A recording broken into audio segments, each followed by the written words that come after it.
How do I know if my Israelite camp, church, synagogue, or organization have been infiltrated by the children of Satan, such as agents? Some people call them spies, but the majority of us call us agents, and this does pertain to co-entail. Okay?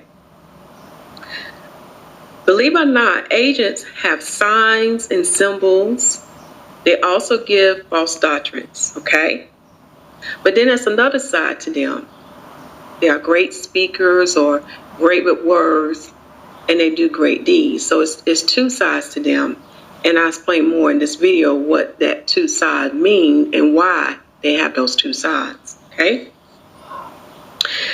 Now, the one thing about agents that you have to understand is they give you a lot of truth. So this is why I have in number 2 is to reread the story with Eve and the serpent, because they give you a lot of truth so they can gain your trust. This is very important. They give you a lot of truth to gain your trust when you first meet them in the beginning. So of course, wherever you look up in the beginning, you will find to be true. And then as time go on, your guard is down and you'll slowly start to believe everything they're saying without checking those things for yourself, okay? Because of the rapport you have with them or because of the relationship we have with them. Because remember, they do good deeds too, okay? So we read this story dealing with Eve and the serpent, because what we know about the serpent mixed truth with lies. So read Genesis chapter 2, verse 16 through 17, Wisdom of Solomon chapter 2, verse 22 to 24, Ezekiel chapter 28, verse 11 through 19. Okay?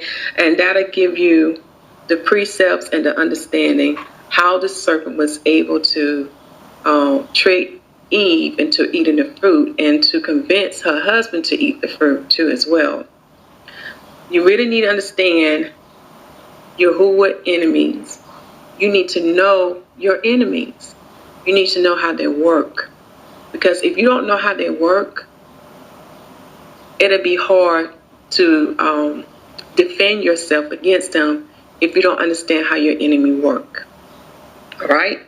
Another thing that you can identify an agent by is the fruits of their spirit. And I highly recommend that you read Galatians chapter 5, verse 16 to 26, 1 Peter chapter 2, verse 1 through 22, and Titus chapter 3, verse 1 through 15.